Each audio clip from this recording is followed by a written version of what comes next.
Body is a 2009 horror film that was directed by Karen Kusama, and it stars Megan Fox and Amanda Seyfried.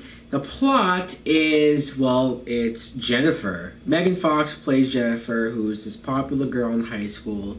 She's best friends with Amanda Seyfried, Needy. You always do what Jennifer tells you to do.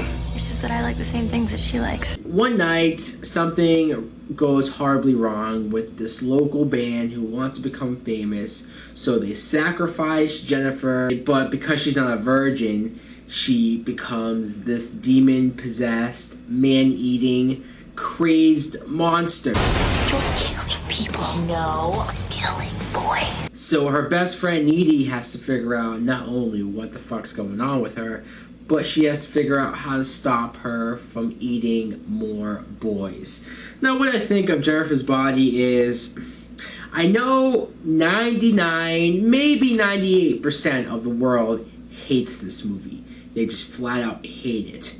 But I'm gonna be here to not only defend the film, I'm gonna admit that I enjoy this movie. Now, I know that sounds crazy, and a lot of people probably won't even understand it by the end of my review why I like this film, but alright, Megan Fox as Jennifer. First of all, I think Megan Fox is a decent actress. I don't think she's horrible. I don't think she's bad.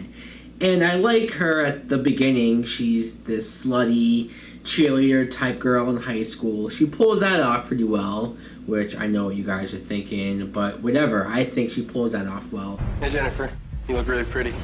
And then when she becomes this demon-possessed, man-eating creature, monster, whatever it is, I get a kick out of seeing her use her feminine and hot ways to lure these guys out, and how dumb some of these guys are. Why don't you just come by my place? Well, it's random. Amanda Seyfried is, surprisingly enough, the real main character. She plays Needy. She's Jennifer's best friend. And she's a girl who is nerdy, and she's not popular at all. She's only friends with Jennifer because they've been friends since they were, like, really young. And seeing their friendship, the fact that everyone thinks they're lesbians because they are so close to each other, and seeing how Jennifer pretty much treats her like a bitch, but Needy is just willing to put up with it because Jennifer says hi to her and still talks to her. Chip is looking really cute to me lately. How is he tasting these days? You are never a good friend. You could have anybody that you want. Why Chip?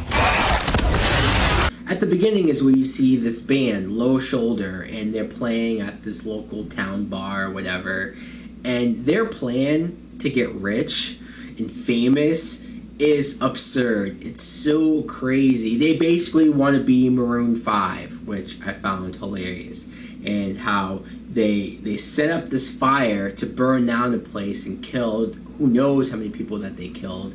And then they sacrificed Jennifer, who they thought was a virgin, but because she's not a virgin, this is why she comes back as she does.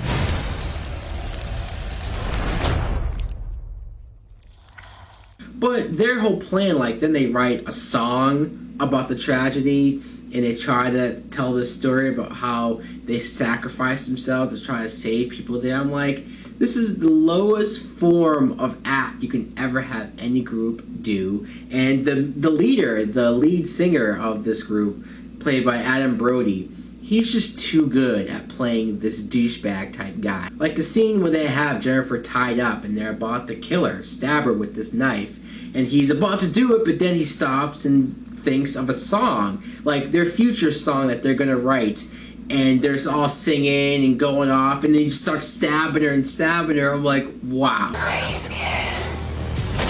Megan Fox, her character is supposed to be unlikable. You're not supposed to like her. She says a lot of things that make you go, wow, she's so cold, so heartless, so much of a bitch that, yeah, you could see yourself not caring about her at all. But for some reason, and maybe it's because she's Megan Fox and I think she's hot, but there's just moments where it's like, it's not her fault. You know, this happened to her and she can't help herself but to eat these people, and it makes her well again. And I like the little hints of them showing what she can do when she's strong, some of the power she has, like rejuvenation, or when she hovers over that pool. Jennifer's evil. I know. No, I mean, she's actually evil. Not high school evil. Watching her kill and eat those boys, alright, there's some moments where you don't see her full-on monster, which is probably good because it doesn't look like they had that much of a budget to do that. But the moments where you see her mouth extend and she has the sharp teeth, and I will admit that the CGI on that isn't that great, but luckily they don't show that much of it, so that's why it doesn't bother me. And like that one scene where she lures that kid who played Quentin in the Nightmare on Elm Street remake. She lures him out to that deserted house, which just shows you how horny guys are, that they're still willing to go into a house like that to hook up with Megan Fox. This isn't really your house, is it? We can play mommy and daddy. No way. That whole scene when she kills him and you just see the shadows and the silhouette of her ripping and eating at his stomach, I just think that works more than anything you could have done. Some of the other characters, like you had Needy's boyfriend, Chip, I like that kid, or at least I liked him in this movie, and I couldn't help but notice Chris Pratt is in this film really quick at the beginning. Or how about J.K. Simmons as their teacher? I love J.K. Simmons, he's a great actor, but when I was rewatching this, I was sitting there going, like, why does he have a hook for a hand? Why? Thought you only murdered boys. I go both ways. So Jennifer's Body, I know that almost everyone hates this film. I remember I saw this in the theater with a friend of mine, and we were sitting there watching the film. She didn't really care for it all that much. And I was into the movie, and halfway through, she leaned over and said, "Hey, look around." And I looked around the theater, and everyone was gone. Literally halfway through the film, me and my friend were the only two people left in the theater. Fuck. So that's proof enough that this film is hated on, gets a whole lot of shit, and I want to say I understand it, but at the same time I don't really understand it. I have fun with this film.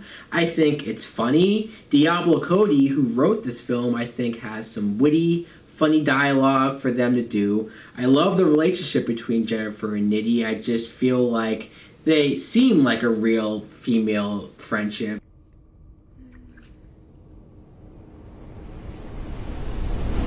And yeah, you might have some moments where Jennifer says things that might seem a little over the top or not as funny, but I feel like for the most part she sounds like a real stuck-up, full of herself type of high school girl. And come on, you're not really supposed to take this film all that seriously. It's just a funny, fun horror film that I like to rewatch here and again. So guys, I almost don't want to say it because I'm just prepared for the shitstorm of negative comments I'm going to get on this review.